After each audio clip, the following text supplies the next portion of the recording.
Fantastica.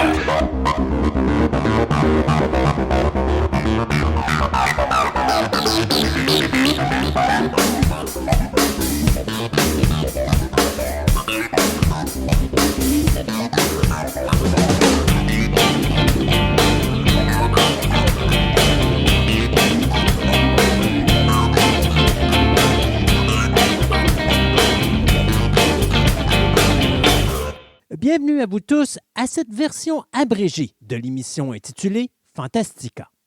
Mon nom est Christophe Lassens et il me fait grand plaisir de vous accueillir aujourd'hui pour vous présenter une des multiples chroniques réalisées dans le cadre de notre émission radio qui existe depuis 2003. Fantastica est une émission radio diffusée sur le web dans laquelle je m'entretiens pendant plus de 3 heures avec de nombreuses personnes qui nous parlent de diverses passions qui occupent notre quotidien de tous les jours.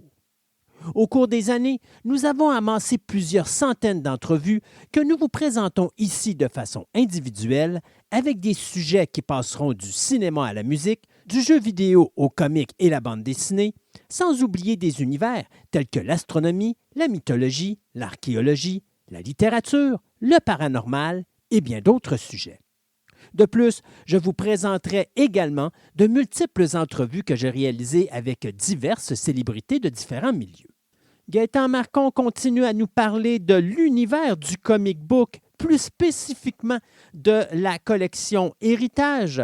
Et cette fois-ci, nous allons couvrir la période des années 1975 à 1978.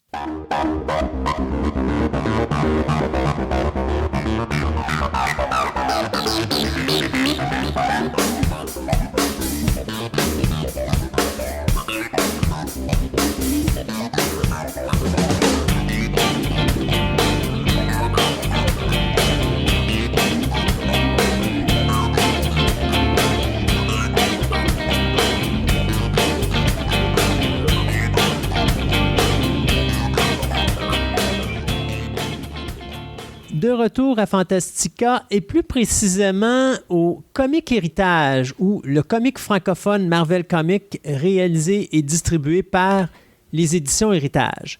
Et à côté de moi, ou plutôt en face de moi, j'ai mon ancien comparse de bateau, M. Gaëtan Marcon. Gaëtan, on est rendu maintenant dans la période 75-78 à peu près des éditions Héritage. Donc là, on va parler du format 35 cents. Oui. La transition de 74 à 75 s'est faite avec un changement de prix de 25 sous à 35 sous. OK. Ensuite est venue, bien sûr, la promotion. Il y a eu beaucoup de promotions à cette époque-là. Justement, les collectionneurs se rappelleront du concours Surveille ta photo, dans lequel à peu près tous les numéros, tu avais une sélection. Je pense que c'était une vingtaine de photos de jeunes. Puis s'ils étaient sélectionnés par les gens là-bas chez Héritage, ben ils gagnaient des prix. S'ils coupaient leurs photos en arrière puis qu'ils mettaient avec le petit coupon. Je pense que oui, ils étaient obligés de faire ça. Mais oui. Si c'est le cas, ce ne sera pas la seule fois aussi qu'il y avait des coupons à enlever dans des bandes dessinées. Puis de toute façon, juste au niveau des abonnements, le 3/4 du temps, c'est pas tout le monde qui aurait dit je vais aller au dépanneur faire une photocopie pour pouvoir abîmer mon comic. Exact. Non, les couteaux, les ciseaux sont plus proches. Malheur. Ça, d'ailleurs, c'est une des choses qui est un peu plate, c'est que les gens n'avaient pas la moindre idée de ce qu'il y avait entre les mains. Mais je pense que même à l'époque, tu sais, je fais souvent le gag suivant quand on parle des vaisseaux Star Wars ou de l'univers de Star Wars, des figurines et tout ça. Le Millennium Falcon m'a appris 2 choses très importantes. La gravité, parce que quand je le pitchais en haut du 2e étage puis qu'il tombait en bas, je me rendais compte qu'il ne volait pas. Puis le modélisme, parce qu'il fallait que je le reconstruise puis je le recolle à chaque fois pour leur pitcher une 2e fois du 2e... OK, fait que finalement, le fait qu'il puisse faire la run de Kessel en 2 par 12 par sec ne rentre pas là-dedans. Je te le dis d'expérience, ça n'a jamais marché. Donc, le comic book va passer, d'héritage va passer à 35 sous. Aussi, dans cette chronique-là, on va parler des éditions du collectionneur. Les éditions du Trésor. Les éditions du Trésor, c'était la dénomination des albums qui était vraiment énorme. Oui. On parle, je pense que c'était du 14 par 17. Ouais, c'était des grosses affaires. Oui, c'est vraiment énorme. Est très, très difficile à garder en bon état, d'ailleurs. Ouais. Et ce qu'appelait les éditions du collectionneur, ça a eu plusieurs dénominations, mais c'était des albums cartonnés format 8,5 à 11 Exact. en couleur. En couleur. Puis aussi, on a les Comicorama, tout ça qu'on va parler. Les Comicorama et les Jumbo, oui. Ouais, et puis, on va finir avec la deuxième époque du format double qui tombe à 60 sous à ce moment-là. Oui. Mais commençons donc avec la période 35 cents. Bon, la période 35 cents, c'était une période qui était quand même assez importante au niveau d'héritage parce que la quantité de titres se multipliait. Et d'ailleurs, dans cette période-là, des 35 sous, il y a des nouveaux titres qui ont été annexés. On s'est ramassé, je pense que je l'ai mentionné dans une chronique précédente, Flash Gordon et le Fantôme. Oui, ça, on avait parlé. Mais ils se sont malgré tout rajoutés Wonder Woman et Karate Kid. Donc, on a commencé à faire affaire avec DC Comics. DC Comics, oui. Puis, il y a d'autres titres Gold Key qui ont fait leur apparition, qui d'ailleurs étaient en couleur.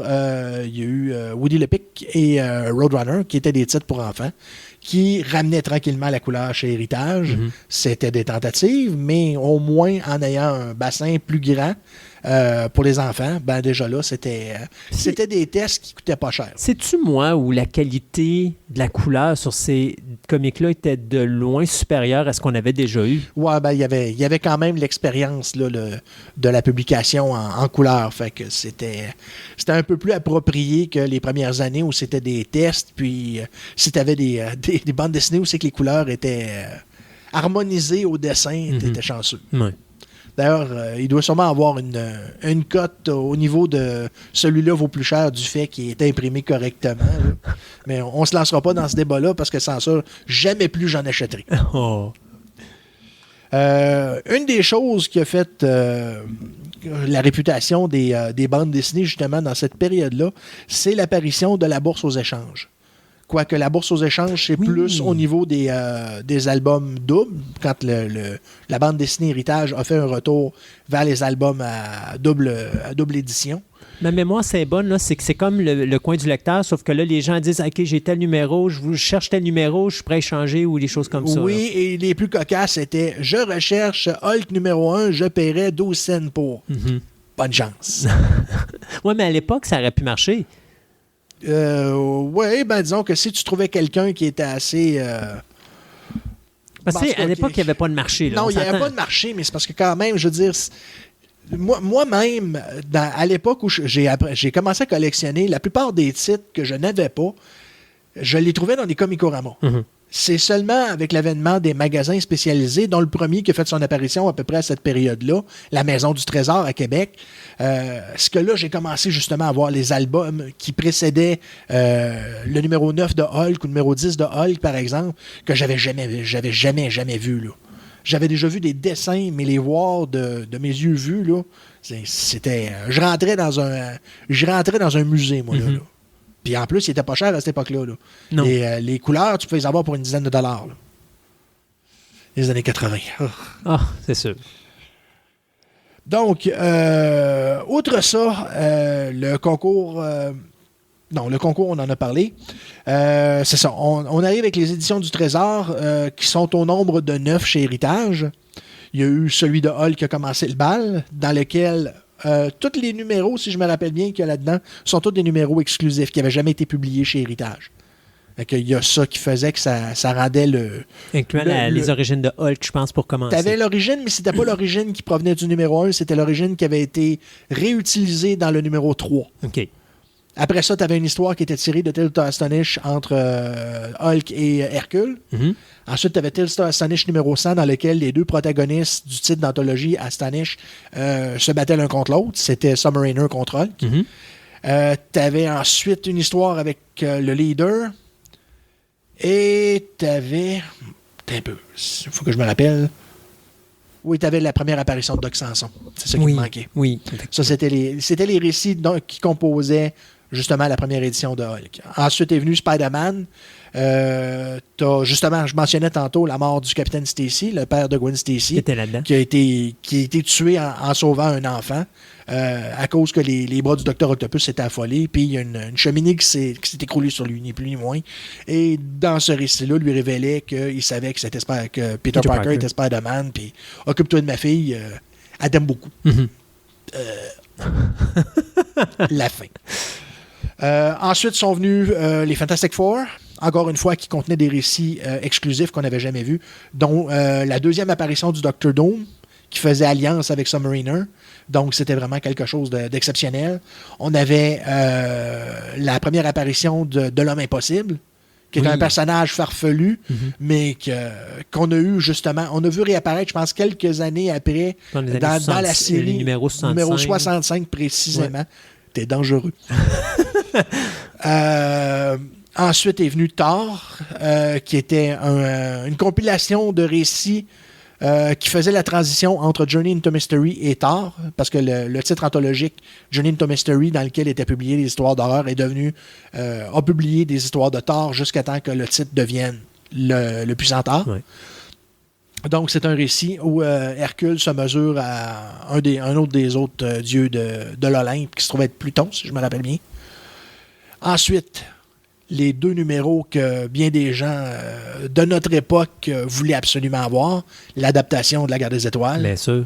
Dans lequel, d'ailleurs, on avait droit à un Jabba farfelu qui avait absolument rien à voir avec le Jabba qu'on a connu. Mais c'était le Jabba original, comme on a vu. C'était pas le Jabba, c'était un maquillage qui avait été fait pour un extraterrestre, si je me rappelle bien, qui devait être intégré dans la scène du bar, mais qui n'a jamais été utilisé. Mais j'ai vu des photos de ce personnage-là.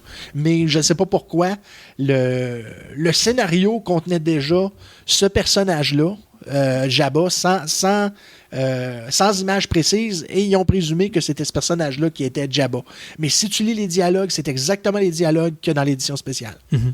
Donc, on avait déjà une exclusivité en ayant cette bande dessinée. Exact. Ensuite, si je me rappelle bien, 107, c'est... Excuse-moi d'en revenir sur Star Wars, oui. Mais quand on a eu la toute dernière version de l'épisode 4, il n'y a pas un moment où est-ce que, justement, Han Solo rencontrait Jabba en face du faucon millénaire? Oui. Ben, c'est ça, puis c'est cette séquence-là qu'on a dans le comic. Qu'il y a dans le comic. C'est ça, puis c'est cette séquence-là, parce qu'avant, il était fait avec un véritable personnage. Mm-hmm. Donc, c'est ça, ils ont mis la main probablement sur des séquences filmées, puis ils l'ont tout simplement mis, parce que de mémoire, c'est pratiquement la même séquence, sauf que le Jabba qu'on a là, c'est la même séquence, les mêmes dialogues. Exact. Sauf qu'ils ont extrapolé, puis ils ne pouvaient pas présumer non plus que cette scène-là aurait été coupée au montage. Et encore probablement que parce Jabba que justement, c'est ça, c'est parce que Lucas ne devait pas être satisfait avec ce qu'il y avait au niveau de Jabba. De toute façon, on avait vu cette scène-là, je pense que c'était dans Star Wars to Jedi. Exact. La scène était là, puis le gars, c'était juste un bonhomme avec un certain surpoids, avec de la fourrure sur lui. Là, exact. Puis c'est pas le look de Jabba du tout non plus. Non. Il a pris une coupelle de livres depuis ce temps-là. Oh oui, quelque peu. Puis, je sais pas, il est un petit peu plus baveux aussi. Ouais, d'après moi, c'est ces fichis qui étaient passés date. C'est ça. Ou c'est qui... Disons que son petit rieur, là, probablement couvert de baisers. Enfin. Dans les derniers albums du Trésor, il y a eu aussi l'album de Conan, qui contenait des récits exclusifs, mais dans lequel on a réintégré la première apparition de Red Sonja, sauf que cette apparition-là a été modifiée. C'était la version qui venait des magazines. Okay. Donc, Conan était un petit peu plus friendly avec Red Sonja. Pas qu'il aurait réussi à faire quoi que ce soit, parce que ça, c'est la particularité de Red Sonja. Le jour et l'heure, c'est elle qui le décide, et personne d'autre.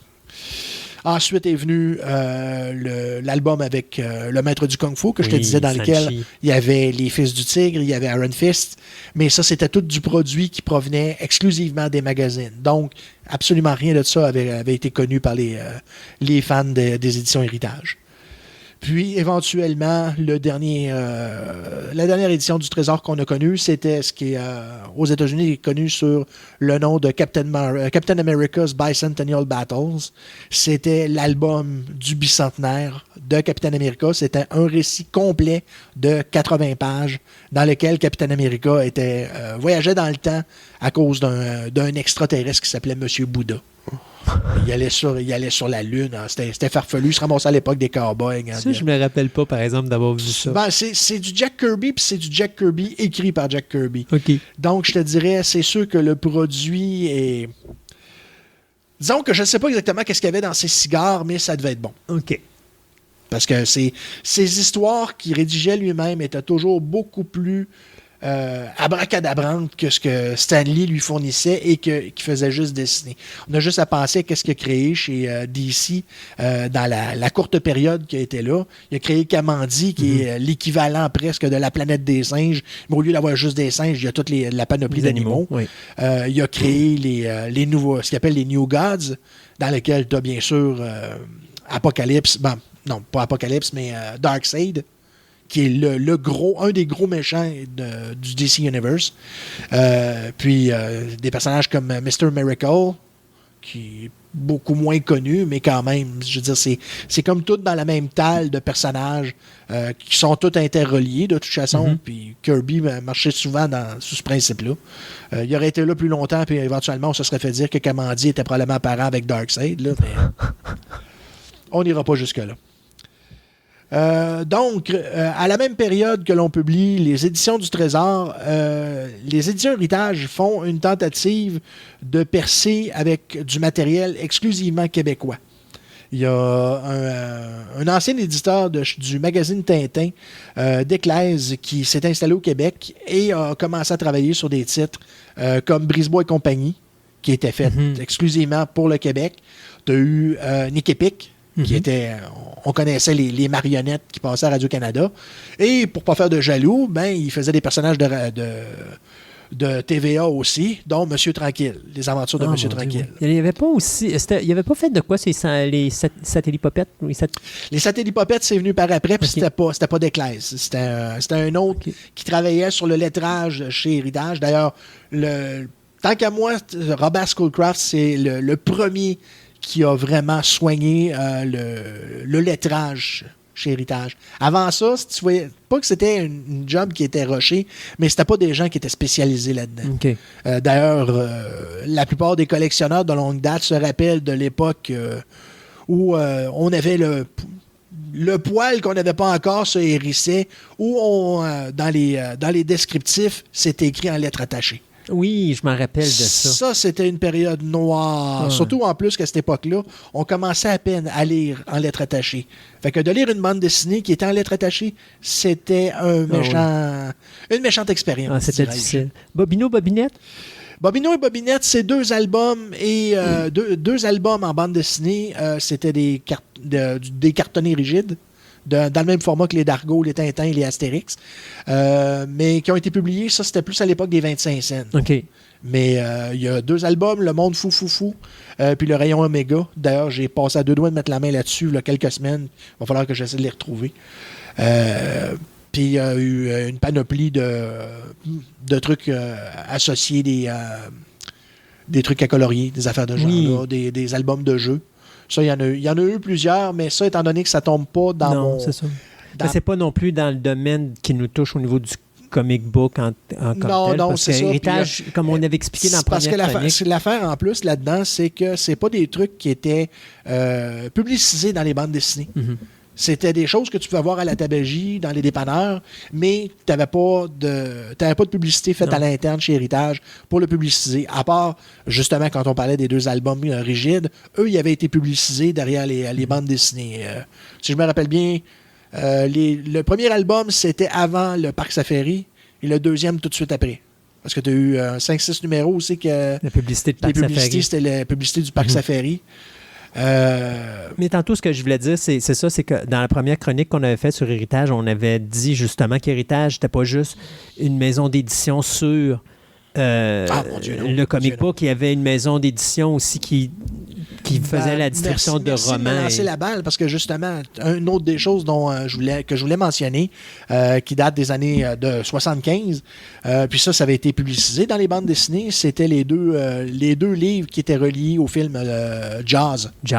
Mais il avait fait aussi de quoi sur l'homme de 6 millions? Puis... Les romans de l'homme de 6 millions, ça c'est venu plus tard. Ouais, mais les deux livres qui sont reliés à Jaws, le livre de bord, puis le tournage du film, ça c'est vraiment quelque chose d'exclusif. C'est ça, il me semble que c'est 75. Qui sont pas exactement faciles à trouver, surtout en bonne condition. Je suis bien content, je les ai.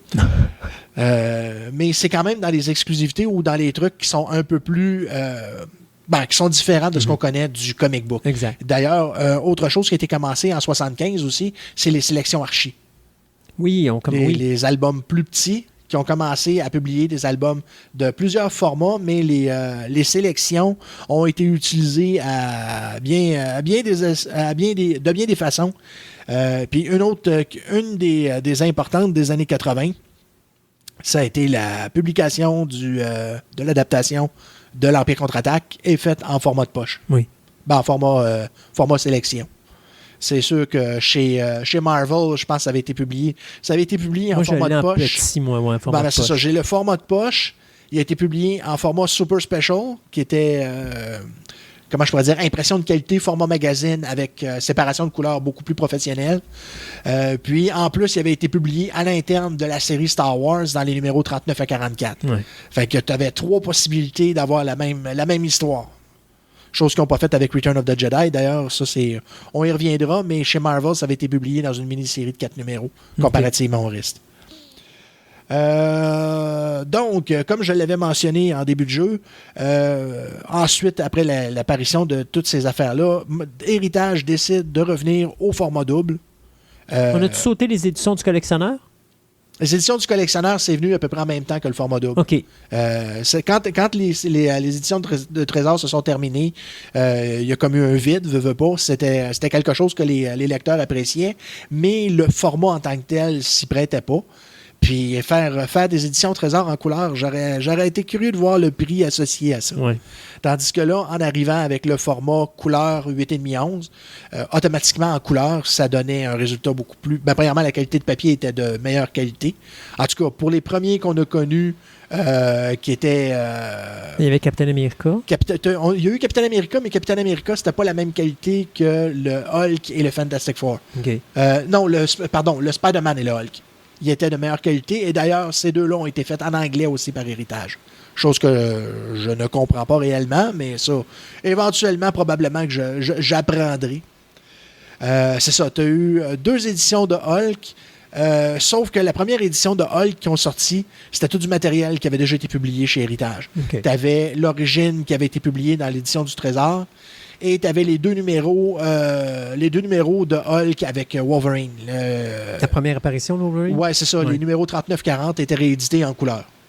Spider-Man, le premier album, même chose. Tu avais dedans, si je me rappelle bien, tu avais l'origine qui était sortie de Amazing Spider-Man 94. On parle de chez Marvel. Mais c'était notre première... Si je me rappelle bien, c'était la première fois qu'on avait l'origine de Spider-Man. Puis ensuite, tu avais 2 récits qui étaient Spider-Man contre Hulk, qui venaient du numéro 21-22 en français, là, okay. Qui ont été réédités. Les Fantastic Four, c'était malheureusement aussi, si je me rappelle bien, le premier album, il y avait du matériel déjà connu, mais le dernier récit, qui était une histoire avec Black Panther, c'était le récit juste avant l'histoire de Galactus qui nous a ramené du trou chronologique, là. Tout de suite avant, tu avais une histoire de la Panthère Noire. Et d'ailleurs, c'était quelque chose de particulier, c'est que dans ce numéro-là, il ne se fait pas appeler la Panthère Noire. Non, c'est vrai. Parce que c'était à l'époque où, aux États-Unis, il y avait le mouvement Black Panther. Le mouvement Black Panther qui avait très mauvaise réputation.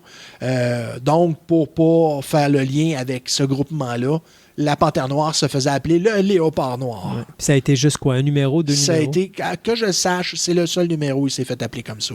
Mais de toute façon, les gens du groupe de la Panthère Noire se sont fait ramasser assez rapidement, puis il y en a plusieurs qui sont ramassés en prison, mais...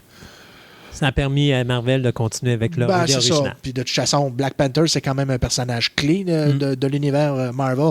Ça a été le premier personnage noir, si je me rappelle bien, de l'univers Marvel. Là, il faudrait que je vérifie.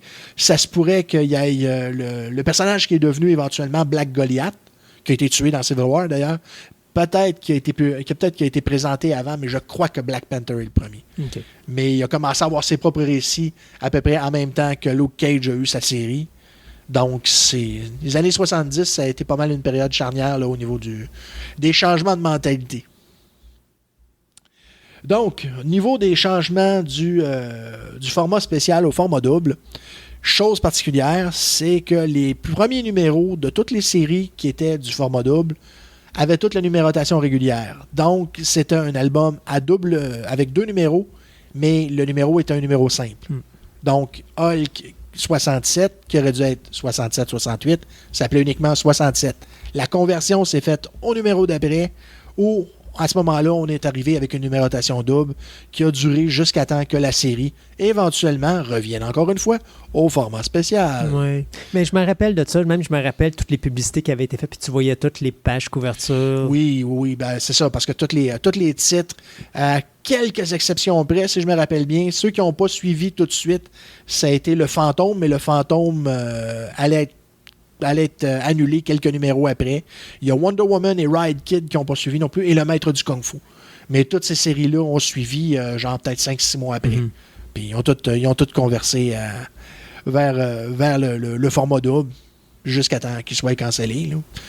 Ou que le format double redevienne un format simple. Ouais, ben pour ceux qui ont reconnu le format spécial, là, mais la majorité, les derniers que j'ai mentionnés, Maître du Kung Fu s'est terminé à l'époque du format double et même nous a donné un format triple parce qu'il restait un numéro et un numéro double à publier à la fin de la course. Donc, on fait un format triple. Wonder Woman a été cancellé en 82, si je me rappelle bien. C'était-tu avant sa sortie avec le 3 dans 1 ou c'était après le 3 dans 1? Le 3 dans 1 a pris toutes les histoires qui étaient dans 3 séries cancellées et les a mis dans un seul 3 donc dans c'est venu 1. après. Oui.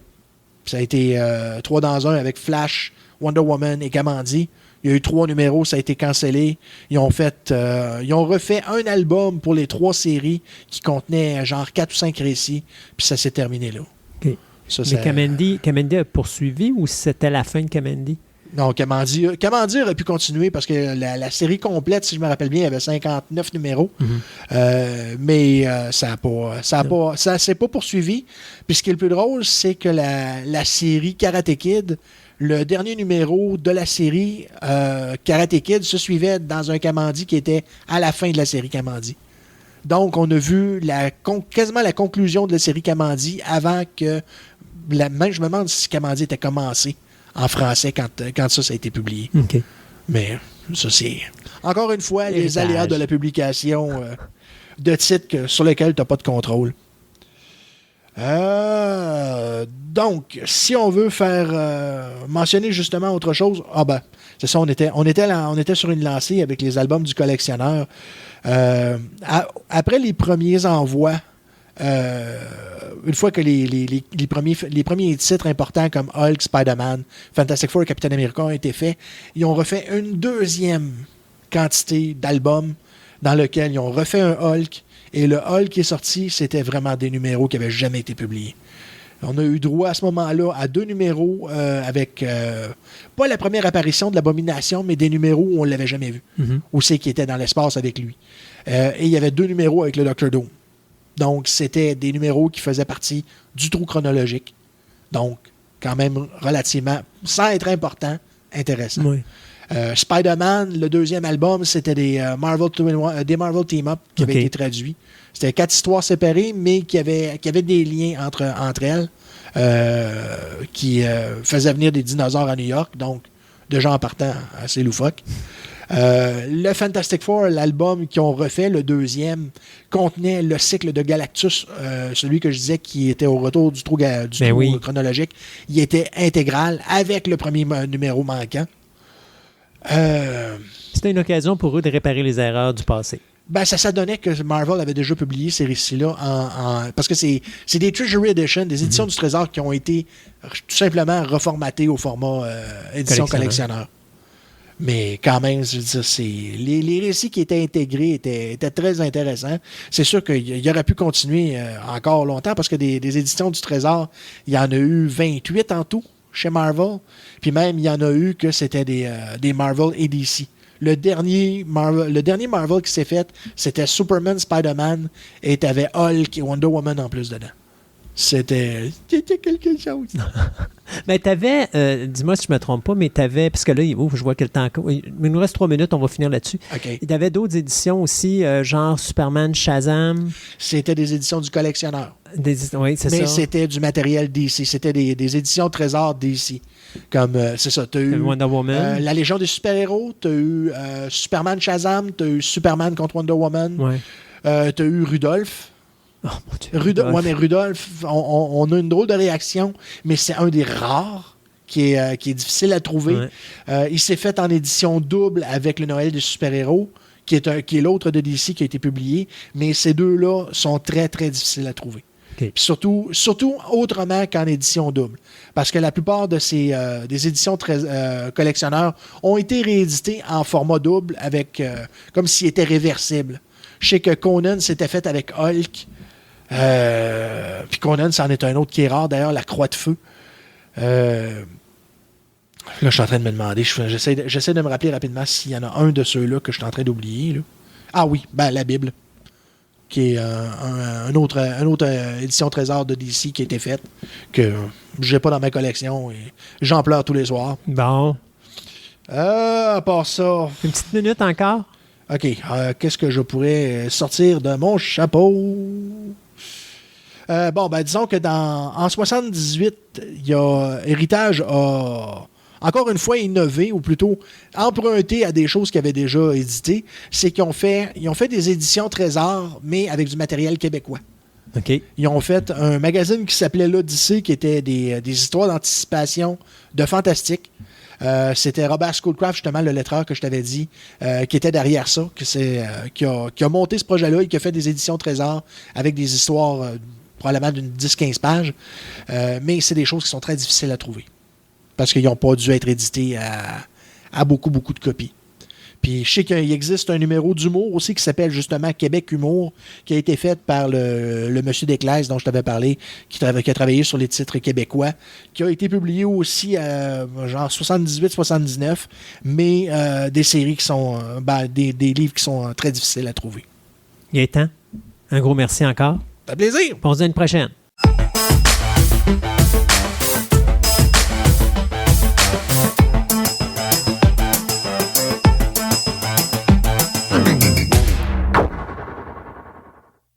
C'est déjà tout pour cette émission abrégée de Fantastica. Si vous désirez nous suivre, vous pouvez écouter notre programme de 3 heures qui est diffusé une fois ou 2 semaines, et ce, en vous inscrivant gratuitement à notre page Facebook de Fantastica Radio Web afin de connaître les dates de diffusion des nouvelles émissions. De plus, il vous est possible de vous rendre sur notre site web au www.fantasticaradioweb.com, Fantastica avec un K, afin d'obtenir plus d'informations sur cette émission, mais également sur mon podcast Programme Double, dans lequel je vous parle de la création de divers films qui ont marqué l'histoire du cinéma. Je vous remercie de votre écoute et je vous invite à nous rejoindre de nouveau ici même afin d'écouter notre prochaine édition abrégée de Fantastica.